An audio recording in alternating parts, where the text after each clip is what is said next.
Hey, Chicago, what do you say? It's the CHGO Cubs Podcast. It is the 11th of April, and we have a Cubs off day, but we still have a podcast. Luke Stuckmeyer, Ryan Herrera, Cody, Delmendo. We are ready to talk Cubs baseball with you. So we are 12 games into the season. Cubs are 7-5 after a dozen games. But what are the top 12 storylines 12 games into the season? That we're going to talk about that throughout the podcast. They're not going to be in any particular order. We just came up with 12 storylines that we think are the biggest 12 games into the season. They can be individual player storylines. They can be franchise storylines. They could be current major league team storylines. What are the 12 biggest storylines going into the season? So we got a lot to talk about. We want to make sure you sign up to be a diehard. Go to ALLCITY.com. Get that diehard membership. You make sure you get the newsletter from Ryan, because that's not free anymore unless you're a diehard. Yeah, shout out to Eric, Joe, and Alex. Thank you. Yeah, Eric, Joe, and Alex. Just about to look for that, because I knew we had 3 more. Yeah. It's the FOMO deal. Everybody's signing up, trying to get through it, and make sure they get there in time, of course, for the big Bears draft coming up. We'll talk about that draft party maybe a little bit later. You got anything exciting you've been writing about? I've been looking into, we've talked about Morel and Seiya's starts, and obviously so coming some of out. what we're talking about in this show. Yeah. Yesterday, people in the show were asking for a little Craig Counsell talk. You're going to get a little Craig Counsell talk. Should we get after it? No particular order? Oh, no. Let's 12 storylines? Let's get after it. Let's get after it, because 12, we don't have all day. It's going to take a long time. Number one storyline. And again, this is in no particular order. We're just happen to be starting with the biggest one, no question about it, and that is Justin Steele's injury. Yep. He's going to be out at least a month, and I saw that he has started his own podcast now. I did see Friend that. of the show, Justin Steele, has started his own podcast. Good luck to him. We have, competition. We love it. We love it. But he mentioned in his thing that in his first podcast that when the injury happened, the first thing he thought as it was happening was, get rid of the ball as fast as you can so it's not a grade 2 tear. Interesting. Can you believe that's going through his head that quickly? Like he knows something's wrong and he's like, got to get rid of it fast. Mm-hmm. That's interesting. Yeah. I haven't listened to it, so you telling me this right here, right now is. I saw on Twitter news. somebody talking about, I think it was Dubs. Oh, okay. Shout out to Dubs. Yeah, I haven't listened to it yet. So. No, I haven't either. But congratulations on the podcast. Sure. In the grand scheme, yes. Like everything, like all the other negative storylines we're going to talk about the season so far, it all leads back to this. Yeah. Right? Like the bullpen, everything. It all leads Trickle back. down. It all leads back to this. And we can sit here and say that the Cubs should have signed another starter or something like that. At this point, you can criticize. I think you can fairly criticize, bringing Hendricks back instead of signing someone else, because you could use that money for someone maybe younger, someone who might get more swing and miss when your rotation is full of a lot of guys who pitch to contact. Those things are all fair to say.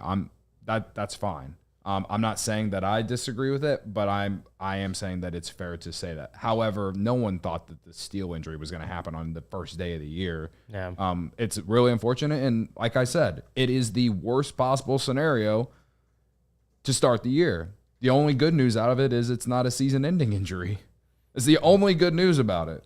Yeah, well, it sucked. I think it sucked even more because people he had gotten hit in the knee his last spring training start. Spring training, and he came out. And it came out and everyone freaked out, and then all of a sudden you get the good news that he's going to be okay and ready for opening tweeted day. It himself. Yeah. Yeah. So it was like a quick sigh of relief for Cubs fans, and then 6 days later, whatever it was, 5-6 days later, he comes out of the game, and now he's not pitching for a month. Yeah, no, it is the biggest storyline right now because as much as the Cubs tout the pitching depth and have faith in their pitching depth, they don't have a Justin Steele right now. Mm-mm. They may have guys that could fill in the back end of the rotation, in the bullpen, whatever, but they don't have a guy that is filling in that ace of the staff role, that number one starter, that guy that Justin Steele became last year, where basically every time he went to the mound, you felt pretty confident in the Cubs getting a win that day, or at the very least having a chance to win the game that day.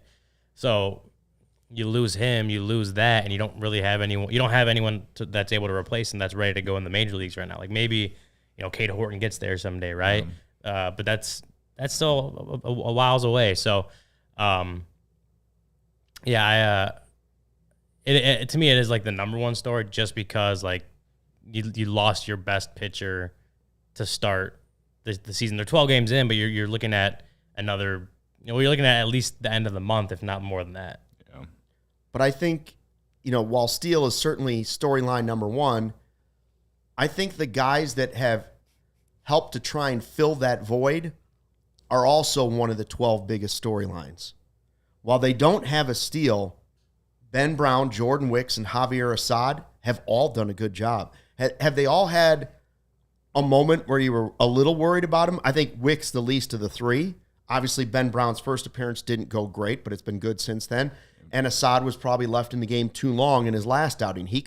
But all three guys have looked really, really good. So talking to that depth, I think those three players and the way they have pitched after the Steele injury have also been a top 12 storyline for the Cubs so far this season. Well, it's a great development because the narrative around this organization for years has been that they couldn't develop their own pitching, and you just brought up three names, and hell, we brought up four names because Steele is a homegrown guy too. So, it's big that those guys have stepped up in this scenario, specifically Jordan Wicks and Javier Assad. Like Ben Brown was a guy that I didn't expect to see on day 3 of the season because. Unless there was an injury, and unfortunately he's here because of an injury. However, he's pitched well enough to where we said the other night, if he keeps pitching like this, he's gonna stay up here. There's no way that they can send him back. I think that he could be, not necessarily the same as Assad, but like I think he could be really good in the bullpen. I think he could be very solid in your rotation some as well, which is a lot of how I feel about Javier Assad. But Jordan Wicks, as a starter at least, he's the one who's impressed me the most. Got to find a way to get him to go a little bit deeper in the games. But how he handled that Dodgers lineup on Saturday, was impressive, mighty impressive. And so I'm super optimistic about him. And again, I think the big thing is the fact that the Cubs are developing their own arms. And like in this day and age, you need to be able to do that. It's like the people who complain about not spending enough money. It's like, okay, well then the Cubs could have went and spent money on another Jameson Taillon type, and you don't know what you're gonna like. You think you know what you're gonna get, but as we've seen with Taillon, he's been a roller coaster. At least with Jordan Wicks, you developed him yourself, and you got him for a handful of years, and he hasn't even came close to his ceiling yet. So like there's a lot more upside there and more reason to believe that he can develop into a really solid starter into this organization. And while we're still waiting, like he's still a question when he comes back, considering what we saw last year. Like, are we going to get first half Taillon or are we going to get second half Taillon? Right. Yeah. I mean, we didn't put Taillon. Spoiler alert: Taillon is not one of the 12 storylines. Are we still talking about Justin Steele? It could have been. It could have been Steele and Taillon. Really, it could have been. You could almost connect the two. Yeah, because Taillon's injury going into the season is already led. It was a storyline before the season even started. It already led to like, okay, what is this pitching staff going to do? And then Steele, obviously, to a larger extent, but contributed to it too. But it is obviously a factor. Again, these will be in no particular order. We do have a super chat, do we not, Steven? From Fernando. Yep. Fernando says, Ryan's so unloaded on the professor yesterday, but softballs, all other criticism for other players. I'm saying it. Did I unload on the professor? I mean, I didn't think so. We were accused of being soft on the professor. Yeah. Yesterday, I don't know. some guy yesterday. Fernando tends to come at me every once in a while. I don't think Fernando likes me very much. Fernando gets like a crazy bull every once in a while. He's come at me. Well, someone did say that we were sucking up to Kyle Hendricks too much last night. So, Fernando, like, I don't really know. Somebody said last night we were sucking up to Hendricks. You're right. Yeah. As a man of integrity, I have to disagree with you on this one, Fernando. So I would say all three of us were pretty fair. Like, he wasn't good, but we believe that he can be better because he is who he is. But for a $5 super chat, say whatever you want. For sure. You know. Yeah, welcome that always. Say whatever you want about us. I don't know. I got some ideas behind the computer over here. All right. Easy, Steven.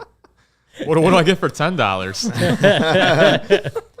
Okay, so these are no particular order. So far, we've got Steele's injury and then sort of the emergence or performance of Ben Brown, Jordan Wicks, and Javier Assad.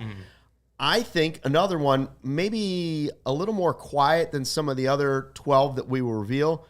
Nico's slow starts kind of been under the radar a little bit, right? And for me personally, it's because I think some of it's been bad luck, right? But it does seem like he's got a slightly different. Is it a different approach? Is it a different approach at the plate? Is he trying to get a little more power? We'll let Ryan answer that one first. I don't know. Something looks slightly. I'm not worried about it at all. Yeah. I'm just saying something looks slightly. Something's different. Yeah, for Nico, right? For Nico. It's I remember when we had talked to him in the beginning of spring training. It was like he did talk about like knowing that he needed to add a little bit of power to his game, and that's something that I talked about that. I think we all talked about at some point this offseason that like he's a good hitter, but he's still putting up like closer to league average. If you're looking at WRC plus, right, he's closer to league average than you want him to be, right? 102 last year, which is basically league average. Yeah, and part of that is that he just doesn't generate a lot of power with the bat, and obviously he wasn't walking a lot. So there are different things that go into it, but it definitely is part of where if the balance of he talked about wanting to add more power to his game, but he does have to be like in a way conscious of, he can't change who Nico Horner is and can't sacrifice a ton from one side to try to make improvements on the other side. Like, so it is a tough balance, right? It's easier said than done.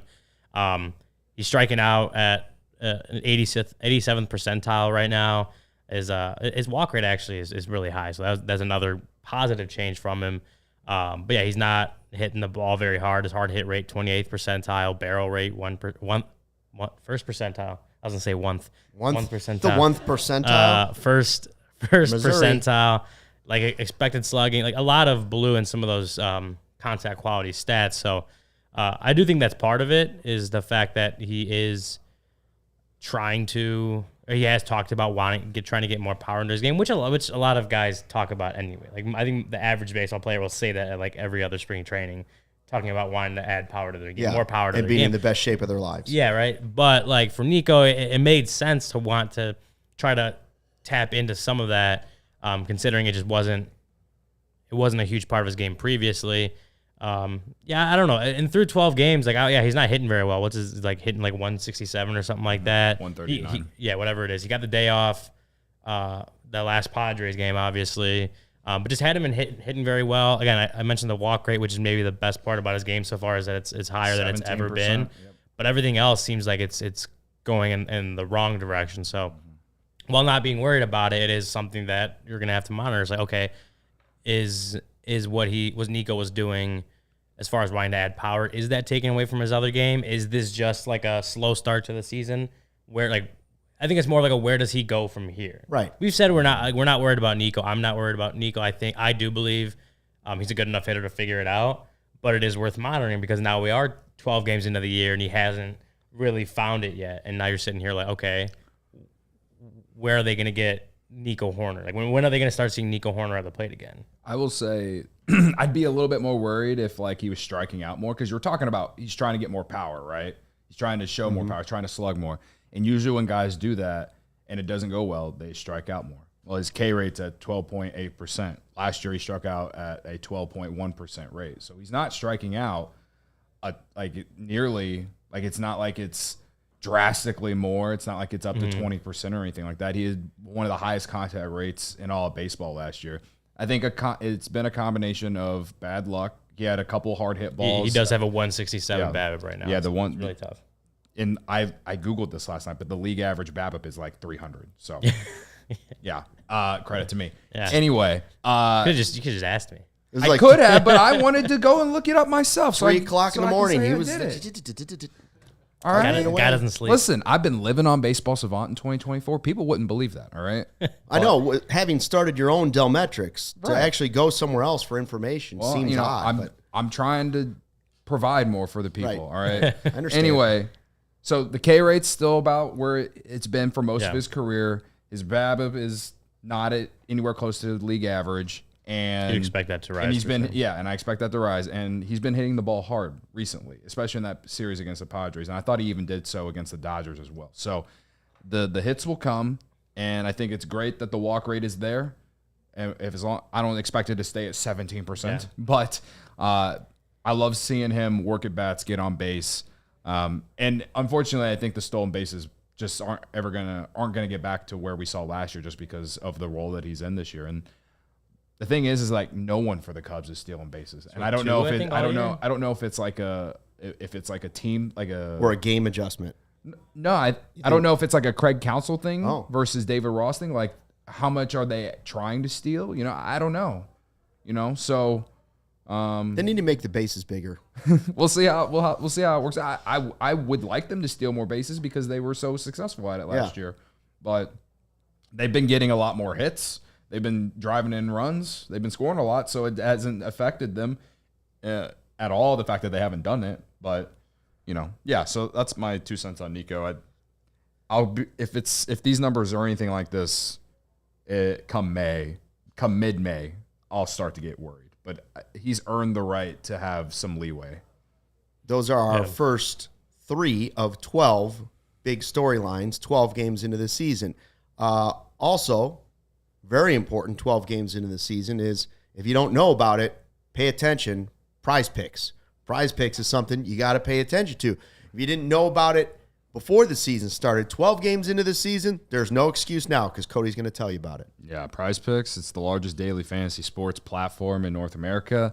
The easiest and most exciting way to play DFS is just you against the numbers. Instead of battling thousands of other players, including pros and sharks, you can pick more than or less than on 2 to 6 player stat projections and watch the winnings roll in. Spring training is over and baseball season is officially underway.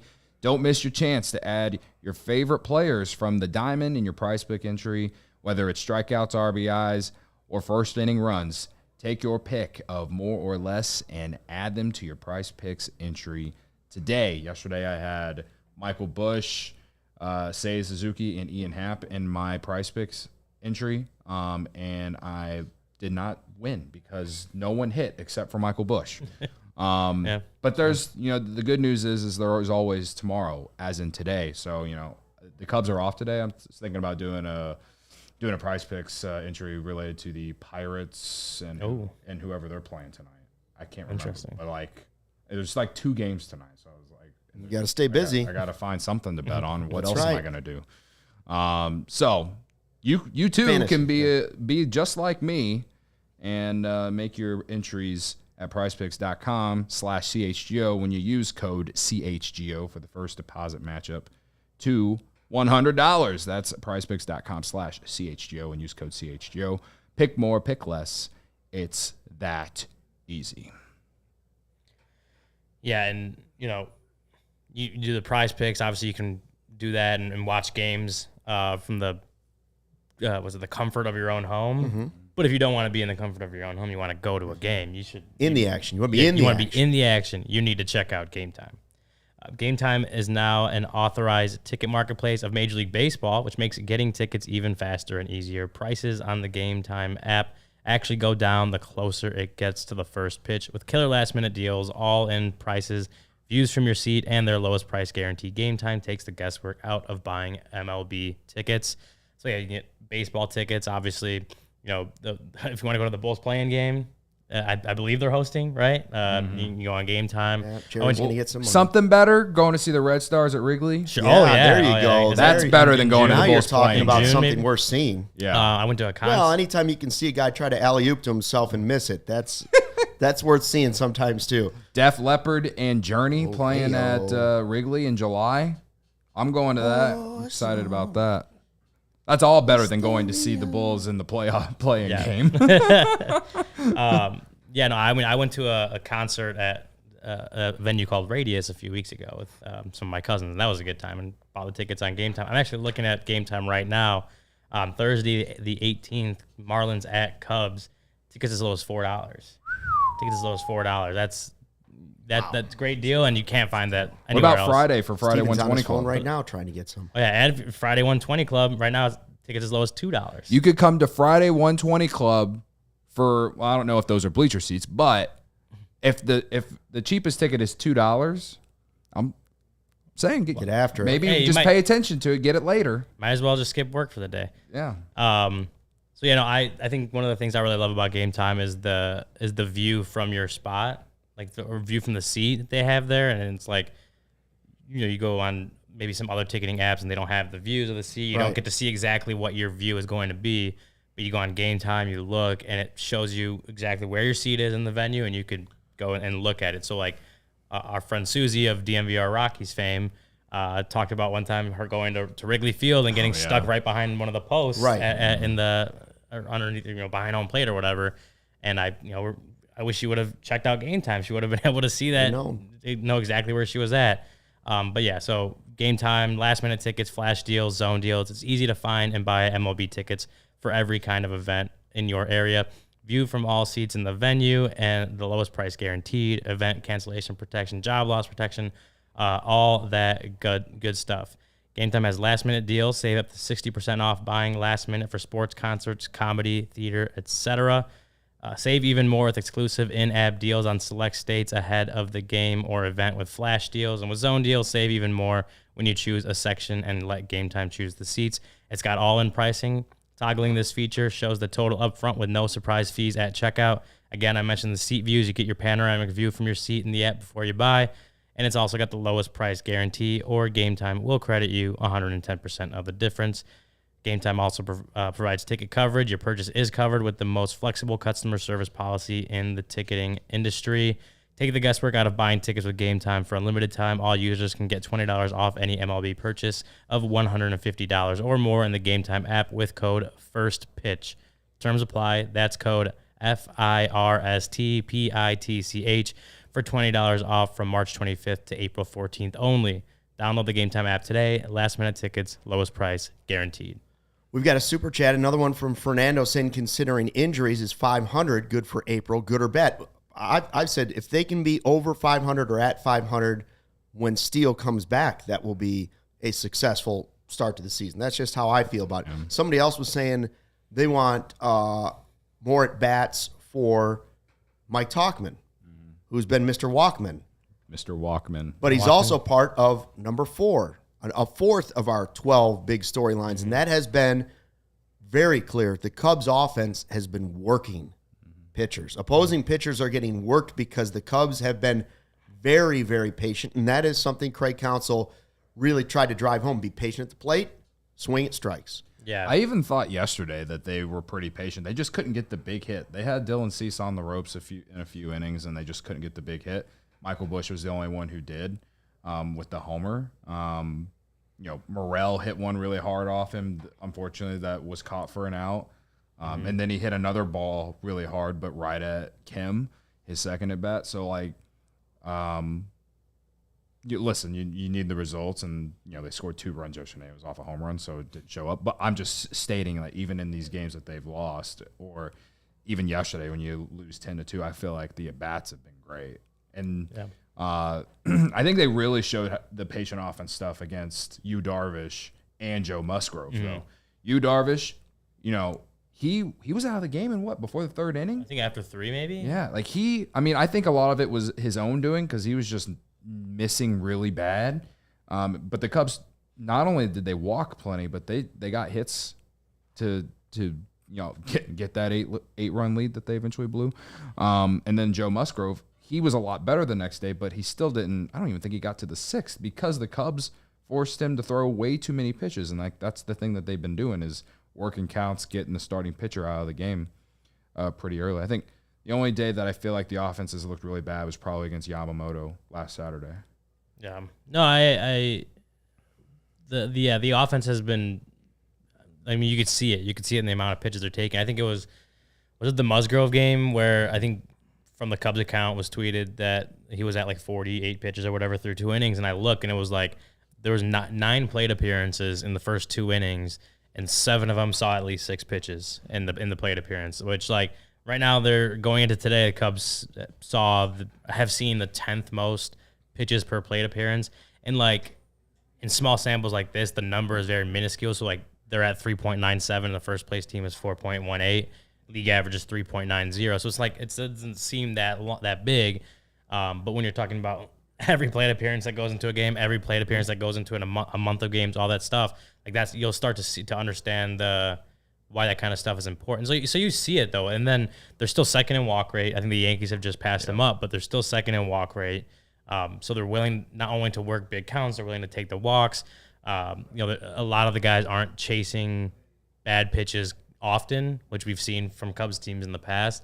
It just seems like especially with guys like Christopher Morel. Like I think he had a couple bad chases yesterday against the Padres, but overall his chase just hasn't been as clearly like bad as it was the last couple seasons, or just as far as like you see him reeling in the willingness to chase at bad pitches, to swing at bad pitches. So. Overall, I think you see the team really being patient in their approach, willing to build at bats, build plate appearances, and take their walks. And I'm gonna keep saying it, for a team that just doesn't have a lot of power, like that's hugely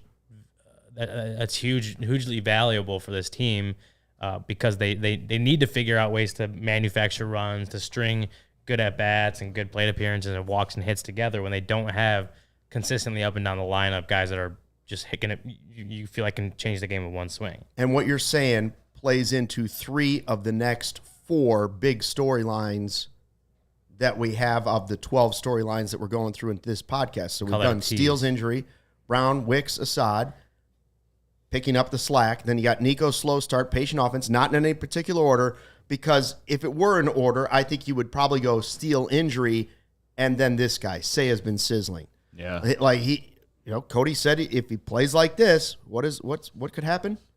Or is that Morel? I said that about Morel, but you could say the same as Seiya the way he's played. I'm saying it. I did place a bet on Seiya to win MVP. Oh, wait a minute. Before the season. Really? Yeah. What were the odds on that? Plus 8,000. Wow. Yeah. Wow, the party we're going to have. Yeah, the shoes I'm gonna buy. Yeah, the shoes are gonna. The amount of shoes. He's gonna give. Cody's just gonna call up Nike and say, "Give me the Jordans." Which one, sir? The Jordans. The thing is that plus 8,000. It was actually a lot higher. It was like plus like 15,000 or whatever. Oh wow! Like, and then he had that hot spring, and the odds started coming down. People started placing their bets. So, anyway, yeah. I'm excited for the shoes you're gonna buy us. Yeah, same. If he keeps doing this, he's going to find himself there. And he has the defensive value, unlike Morel. So, Seiya is just, like I said this, it's like I feel like I could just say the same thing I said about Morel the other night about Seiya. Like, we all knew that his bat could take that next step. He just needed to be more consistent. And overall, he has been. And he ranks among the top players in the league in terms of exit velocity. 94th percentile, right? Like, almost averaging a hard hit per average every time he puts the ball in play. And I'm like he's just giving you good at bats at the same time. Like yesterday wasn't great. I'll say that much, but you can't expect a guy to be perfect every single day. It's because I picked him for who you got. I can't win. Yeah, when I pick him, he gets 3 hits and he doesn't win. No, that's the way it's gone for me. I haven't taken him because I don't need to take him. He's playing good. That's right. We don't need to will him into anything. Now, Seiya being great is not surprising. Injuries are not surprising, but another key storyline has certainly been Merriweather's injury impacting the bullpen, right? Yeah. As Steele has impacted everything, Merriweather's injury has definitely impacted specifically the bullpen, because he was one of the guys that, if I'm Craig Counsell going into the season, I have really good confidence in. Yeah. No, especially last year with the fact that he was able to stay healthy throughout the year. And again, for a guy that had dealt with injury and ineffectiveness previously, like he's 30, 31, something like that. Like he's not like a prospect or anything. He just couldn't stick at the major league level. To establish himself the way he did as a reliever last year was massive for that team, especially when you're talking about like a core four group of guys that was getting used almost every day for like the second half of the year. And he was the one that, as far, he was pitching all of September, all that kind of stuff.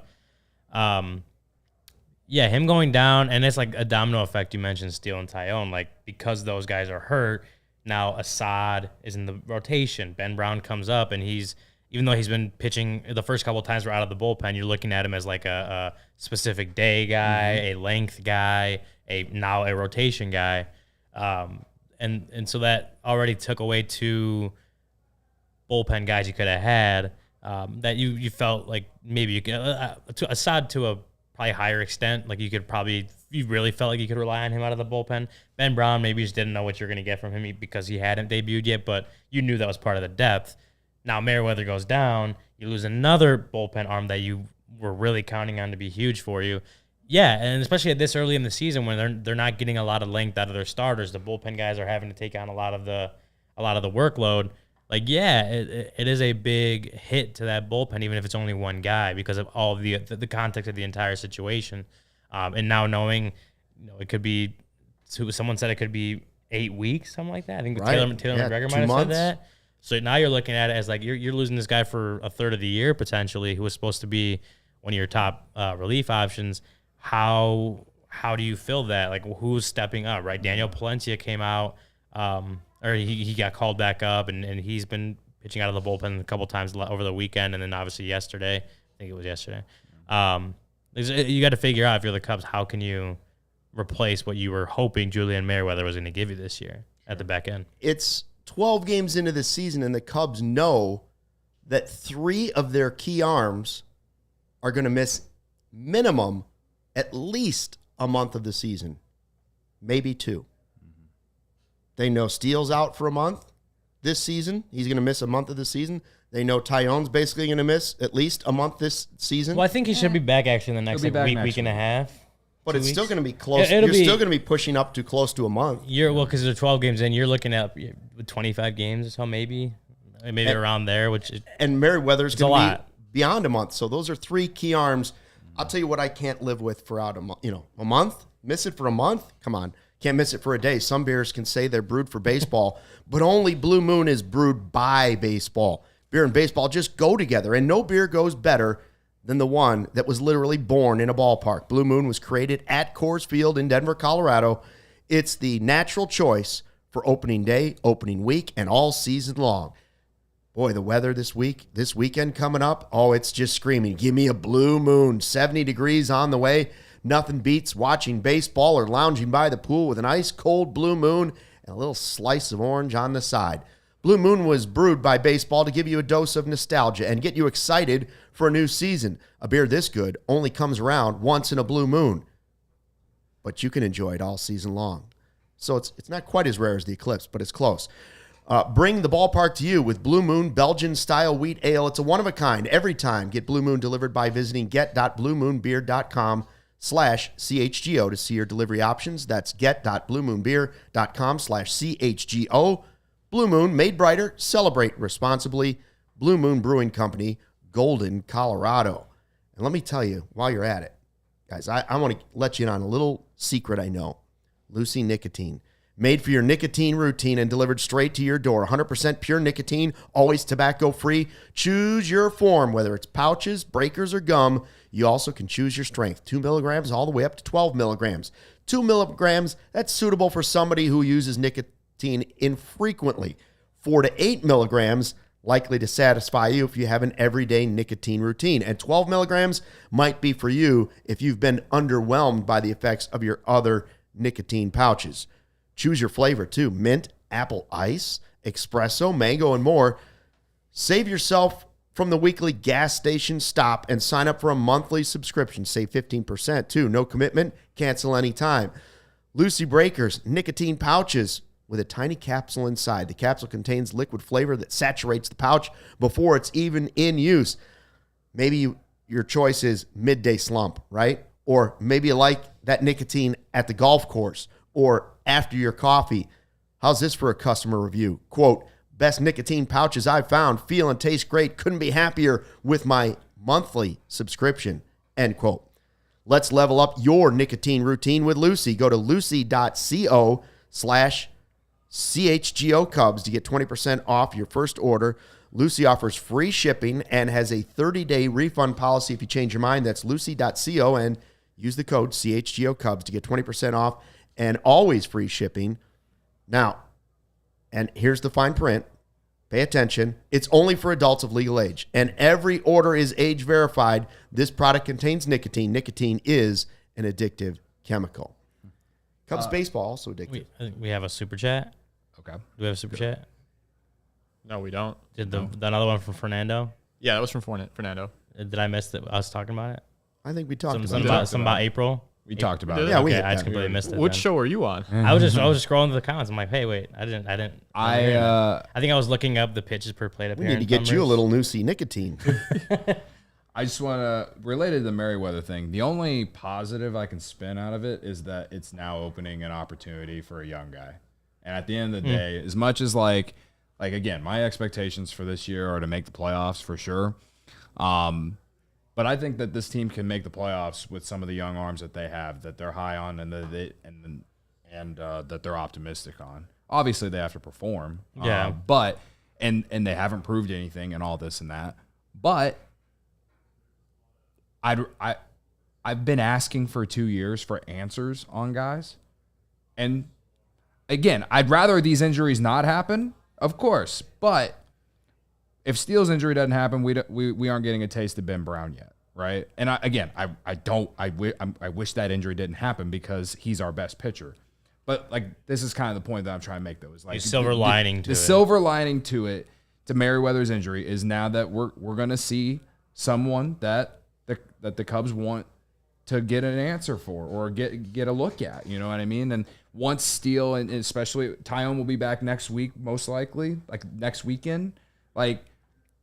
Once he comes back, then perhaps you can put the ass man or Brown back into the bullpen, and then you can see them in that role too. And like again, you're answering some questions here early in the season. Like I know people are going to spin what I just said as something really fucking stupid. But whoa, kids are awake.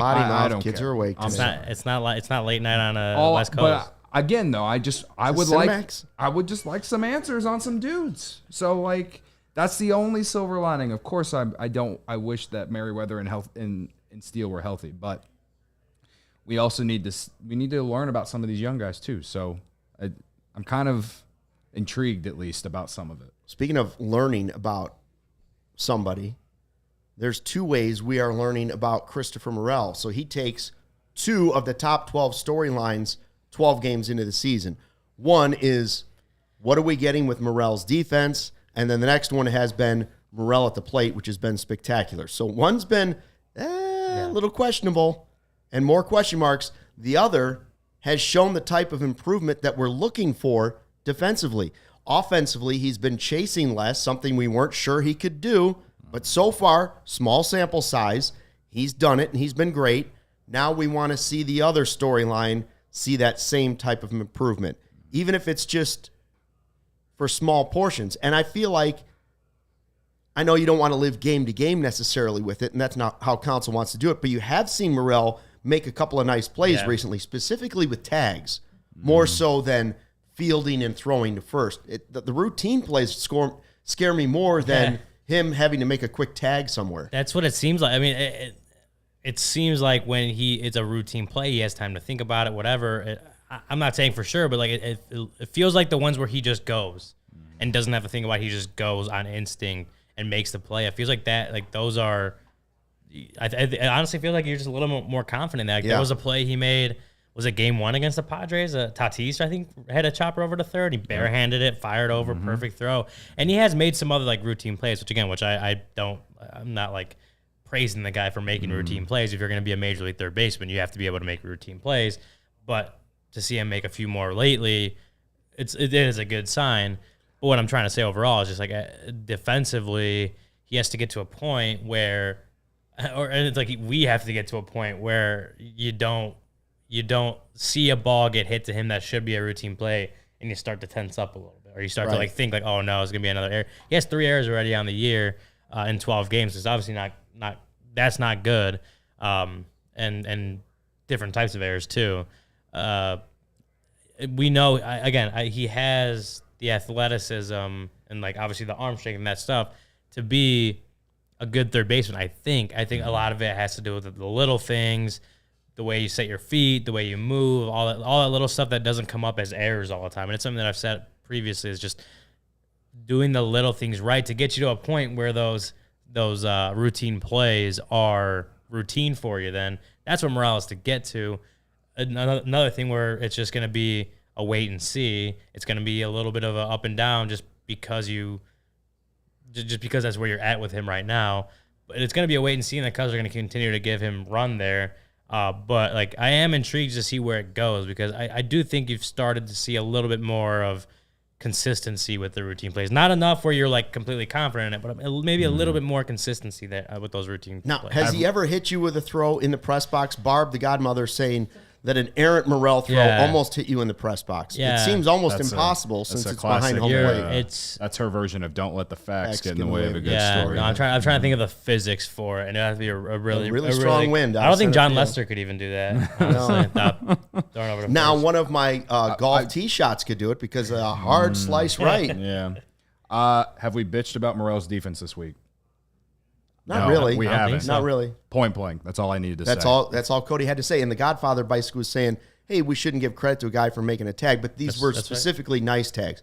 They weren't hobby bias tags, but they weren't routine plays to get the tag down on. And it's also just making a more difficult play look pretty easy. Yes. I think that's like the most praise you give it is like he made it look easy. He made it look like it's an easy play, which it's not. We know that. Anyone that's played baseball knows that wasn't like an easy play. It's not the most difficult play in the world, but it's not an easy play, and he made it look easy. So like it's again just another word was like it is a good sign out of him that he's able to make plays like that right now.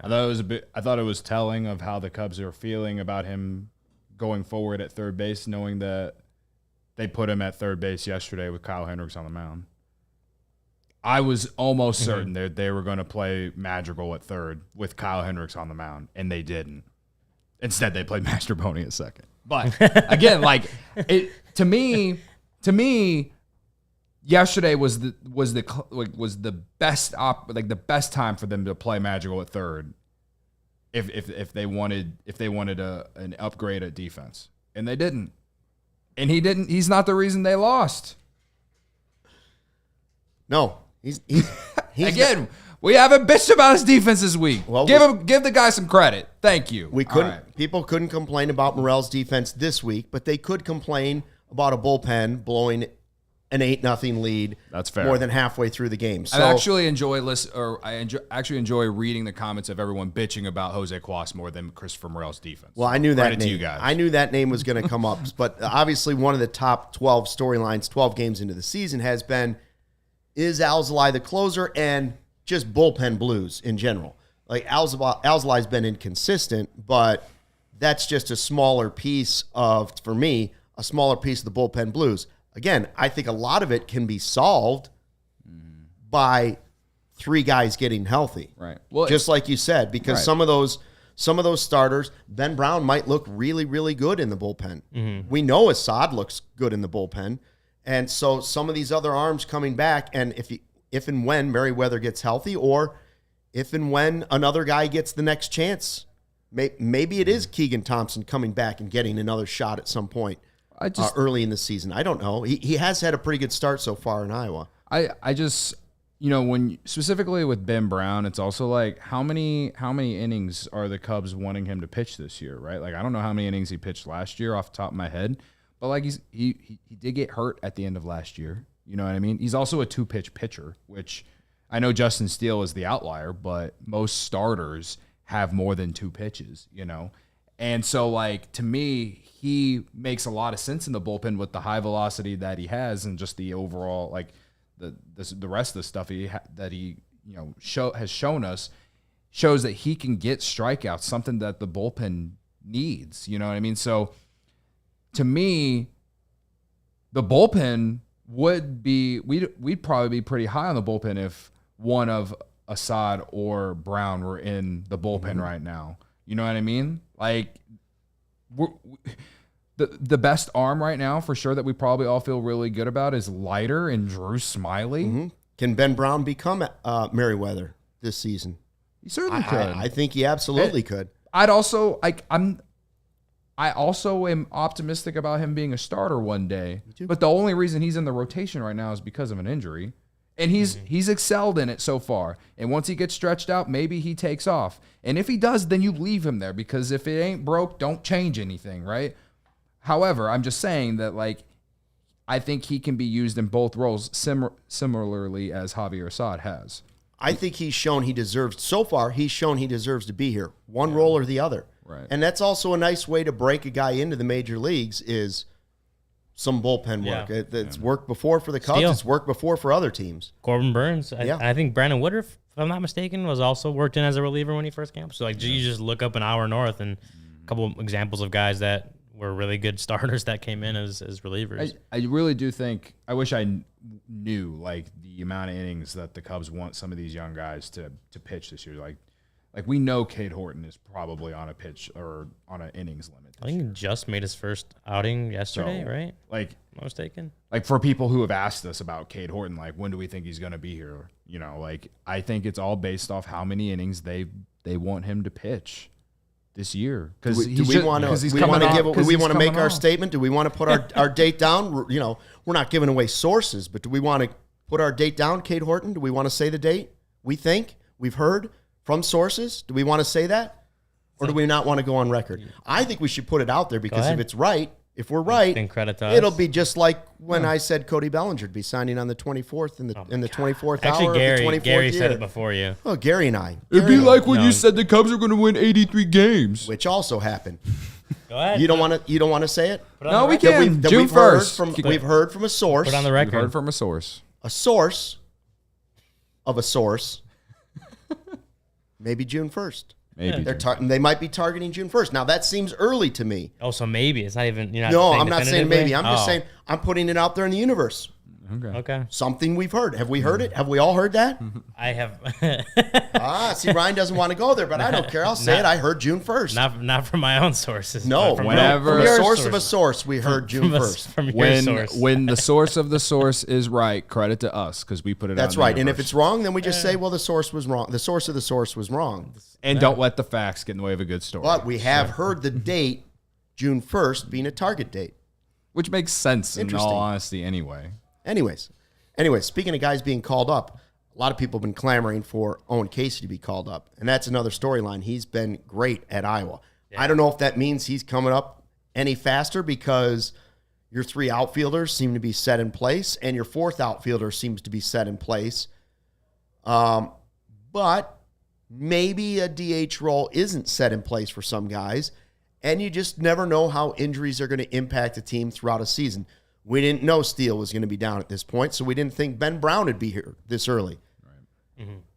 But the good news is that Owen Casey is raking at Iowa so far this season. Yeah, what do we got? He's hitting 324 with a 903 OPS. And listen, right now, if they wanted to call him up, how would you even play him?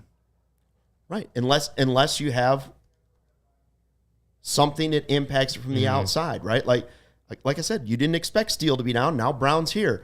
Something happens to somebody else. Good to know that Owen Casey's off to a good start in Iowa and had a great spring too. He had a great spring. Has looked really good in Iowa. I mean, the strikeouts are still really high, and I think that's like he's still like. I'm looking at his Fangraphs page right now. He still has a 35.6% strikeout rate, which is high. But like Morel, he's got a lot of power. He is walking. That comes with power hitters a lot of times. He is walking at a 15.6% clip, so like he does feel like a lot more of like one of the 3 true outcome kind of guys, because his exit velocities are so high. But I do know that that's, having talked to him during spring training, like that's definitely something that he's trying to work on, is cutting down the strikeout rate. Easier said than done. But yeah, he's I don't know that he fits in this team right now. Just because of where they're at. Like injuries happen and guys have to be called upon that maybe didn't expect it right away. Like I'm sure Ben Brown didn't expect to be on the roster 2 games or 3 games into the year, whatever it was, right? There he is, thriving. So like guys may have to get called upon, and like if Owen Casey continues to do what he's doing, like you could totally see a scenario where he's pretty much knocking down the door to get up to the big leagues, and the Cubs have to bring him up because they need that kind of bat in the lineup. Yeah, it's just as far as the fit, like right now it doesn't look like there's a fit because the corner outfield spots are taken, because like he's just not a first base prospect right now. I know he was getting some work there during spring, but he's not like a first base prospect. And the DH, I do think the Cubs value that flexibility they can have with that to give a guy like, don't have to put him in the field, but can keep his bat in the lineup kind of stuff. Or when your full lineup's out there, you can play around with who goes into that DH spot, right? The Cubs, I do think, value that, but like if Owen Casey breaks down the door and gets called up to the big leagues, there's a spot for him right there as a DH if he's hitting that well. I agree. Now, Barb's saying send Bush down. Now, Bush is not one of our 12 storylines, although he very well could have been. He's been off to a good start, Barb. Come on now, Barb. I don't know. She said it's going to take all season to make Barb a Bush fan. She's going to love Bush by the end of the season. Right. She said something earlier Corey in the chat. was the first one. She said something earlier in the chat that Jed may be known for the worst trade in MLB history by the end of it. Well, we're just going to have to wait and see how that all plays out. It's played out pretty well so far. We are counting our 12 top Cubs storylines 12 games into the season. We know it's a small sample size. It's an off day. We like to have fun. 12 storylines, 12 games into the season. Now, Owen Casey's the only guy that we made a storyline that's hasn't made an appearance on the major league team. That's just a franchise. Hey, pay attention down there. There are other guys doing that well. On the major league level, Happ leading off has been a huge success 12 games into the season. Something I think, credit to us, we all called for many times last season. Yeah, no, but just because of the profile of hitter he is, he's become a guy that is really patient at really patient at the plate. And actually, I didn't get a chance to read the full thing before we hopped on, but Matty Lee over at the Sun-Times had a story, and it starts off, it's talking about like training vision and like seeing the ball at the plate, like just because this is just having 20/20 vision isn't enough, right, for baseball players, whether it's contacts or regular eyesight. And like apparently Happ, Dustin Kelly told Matty Lee that Happ is like for whatever exercises and trainings they have for that. Like Ian is probably the most diligent one with that routine, that whatever they have of like, I guess Happ, I don't want to give too much of her story away, but like juggles and does all these different kind of like vision. That can help your vision? I had no idea. Well, I think it's just like I'm a 2010 guy, by the way. Despite the fact that I have readers, I am 2010, and I never hit a curveball in my life. Yeah, I know, but I don't think it's I don't think so much like vision, like a prescription, right? But like the ability eyes to brain, the ability back to to hands. see things faster, to see things however that works. Like I'm no scientist. Reaction time. I never claimed to be a scientist, so I don't know exactly how all that stuff works. But probably good at video games. But yeah, so back to what I was talking about. Ian is showing a very clear willingness to not, maybe not swing so early in the count, to work counts, to make guys throw pitches to him. And I think, especially because he's leading off as a lefty versus I think Nico was leading off for the most part as against lefties. Yeah. So Ian has led off most of these games, and I think he's done a really good job. The on-base percentage is there for him. The walk rate's still there. And that's when we talked about 90th percentile walk rate. Yeah. So when we talked about like last year, it maybe just didn't fit in the 3-hole. And we all said it, like he may be better suited to be as a leadoff hitter because of the profile of the hitter that he is. And yeah, you're seeing it right now based on that, based on his willingness to set the table for the rest of his teammates, just find a way to get on base. What is it, a 12-game on base streak now? Yeah, he's been on base every single game. It's pretty good for a leadoff man. So it's when you're putting a guy in a leadoff spot and asking him to get on base for the guys behind him, Ian's been doing a pretty good job of that. His whiff rate is above league average. His chase rate is above league average. His, like I just said, his walk rate is 96th percentile. Yeah, on top of the fact that hitting-wise, he is off to a good start. And I know the last couple games have not been there, but he's still found a way to get on base. And when you're hitting leadoff, that's all that matters is just getting on base. He had an at-bat against, maybe it was the Rockies, but he had a go-ahead walk with the bases loaded. You know, how many times have we seen other guys, let the moment get too big for them and they, strike out on 3 or 4 pitches instead. Ian Happ, it doesn't matter what the scenario is, it feels like he's going to give you a good at-bat every single time. Yeah. So right now he's 20th in on-base percentage in the big leagues. I just wish they'd let him bat third once, just to see how he does there. I'm kidding. And by the way, I don't know if this is fact, but I thought I heard that he didn't really want to. I think I heard this, that he didn't really want to be the leadoff guy, but Craig Counsell was like, listen, you've got everything we need to be our leadoff guy. I need you to be the leadoff guy. Yeah. And he's embraced it, just like Nico embraced moving over to second base. So if true, that is something that's pretty impressive about Ian Happ as well. 20th in baseball on-base percentage, 10th in walk rate at 17.5%. So that's, when we talk about a guy you want at the top of your order, like that, yes. that is a guy that's good start, willing to get or trying to get on base however possible. He's going to find himself in the All-Star game again if he keeps this up. If the Cubs are winning the division, going like 136 WRC plus right now, going through the end of May, and he's in ranking this high and walk rate and just on base and all these stuff on top of the hitting that he's done so far, he's going to find himself in the All-Star game again.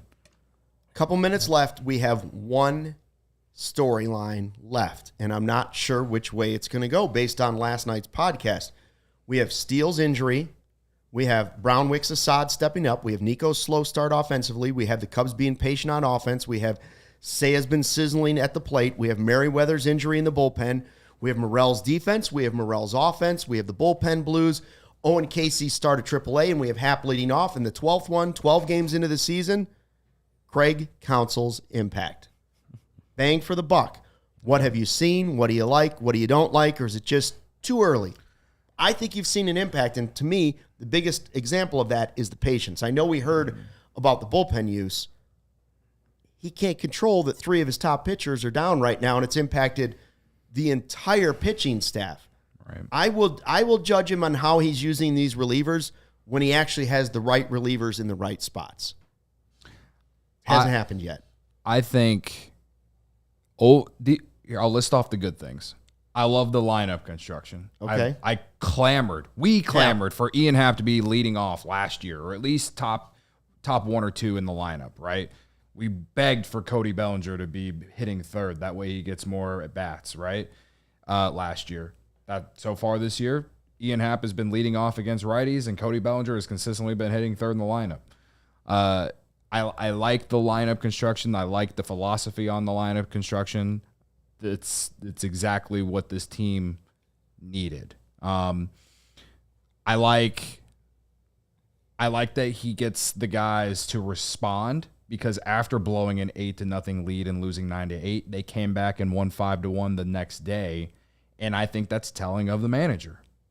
Not like, obviously the guys have to go out there and perform, but a team could have really, gone on a downstretch after a game like that, So I like the bounce back after that. Agreed. The only thing that I don't like so far, and again, you bring up the point, the fact that the bullpen is taxed, and so he's trying to stretch some of these guys out. I don't like that he left Assad in on Monday, and I don't like that he left Hendrickson in yesterday after the 5th inning. I'm with you on the Assad one. Yeah. I'm not sure about Hendricks. I think I'm against you guys on the Assad one. It was a 2-run. You were okay with the Assad one? It's what I said that day. Is like, you're kind of stuck in between a rock and a hard place at that point, because you need to get some length out of him. Hope to get a few more outs from him. But maybe he was done at the time. But I'm against it in the fact that I don't think there was a right answer, because either which way, had it gone wrong, you could have criticized it, I think. I guess. I mean, I saw that The Godfather says his biggest. What did The Godfather say? Something about his biggest impact is that he's not Ross. Yeah, but for the money they're paying him, he needs to be more than not David Ross managing. Yeah. I think this is the hardest one 12 games in to actually come up with a real feel for whether it's a positive or a negative so far this season. I think the other ones are all pretty clear. Yeah. His worst, This one I could see anybody arguing either way. his worst game was definitely on Monday because it didn't matter what pitcher he brought in after Assad. It didn't work out. And maybe that's not his fault. We said that about Ross a few times too. I don't know. But it doesn't hurt. It does hurt that he has three main arms that are out. I'm glad you say that because there's everyone who just wanted to blame David Ross for everything last year.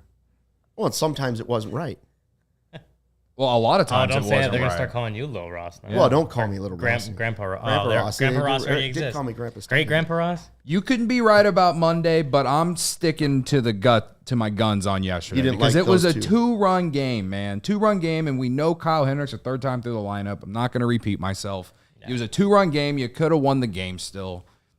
And we wouldn't have sat on our post game and talked about Kyle Hendricks being washed for an hour if he had just taken Kyle Hendricks out after the 5th inning. And if he had taken Assad out, he would have a scoreless season.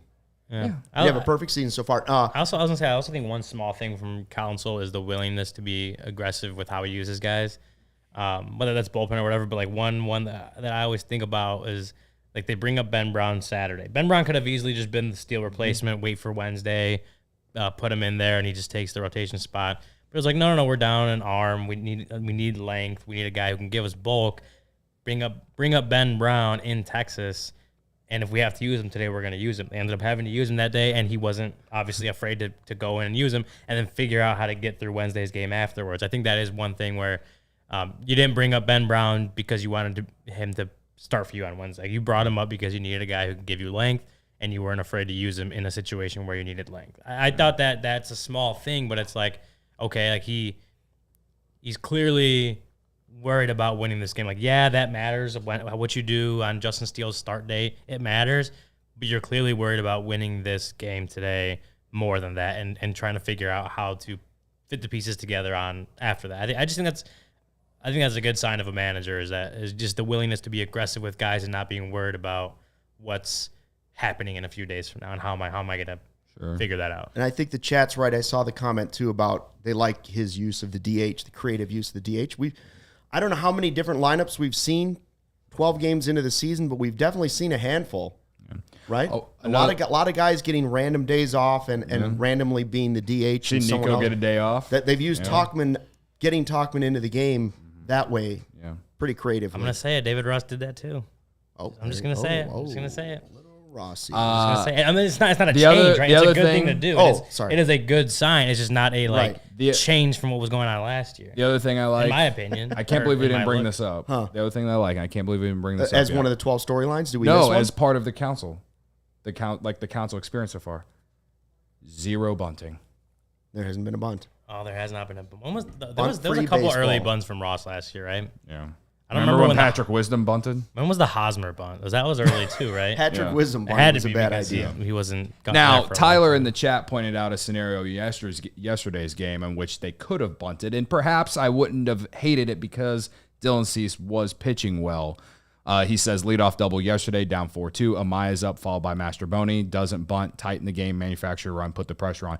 The player's got to execute. Mastroboni, I've never seen him bunt before. He is a utility player. Maybe he's good with the bat and bunting. I think he's talking about Amaya bunting. Or I wouldn't want Amaya bunting, but like if it was Mastroboni, I understand it.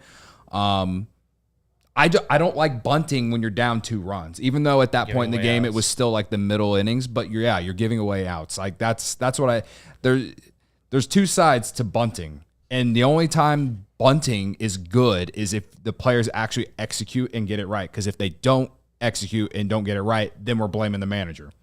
Because the Cubs couldn't execute a damn bunt last year. Every time David Ross called for it, it's a lost art. Yeah. I'm just forever. I'm just not a fan of bunting ever, literally ever, unless it's a pitcher up there and the DH doesn't exist in the National League. Although the only home run I ever hit in Little League was indeed a bunt. My mom was a scorekeeper, and the kid threw it into right field, and I went all the way around the bases. Home run, the old Little League one. Yeah. Yep. Hey, thanks to everybody that joined us on this off-day chat. Barb, the godmother, says, I don't think they're live tomorrow. We are not live tomorrow, Barb. However, Brendan and Corey will have the next live edition of the CHGO Cubs podcast coming up on Sunday after their series finale with the Mariners. What are you trying to show, Cody? This is for Barb. I'm showing Michael Bush's Baseball Savant.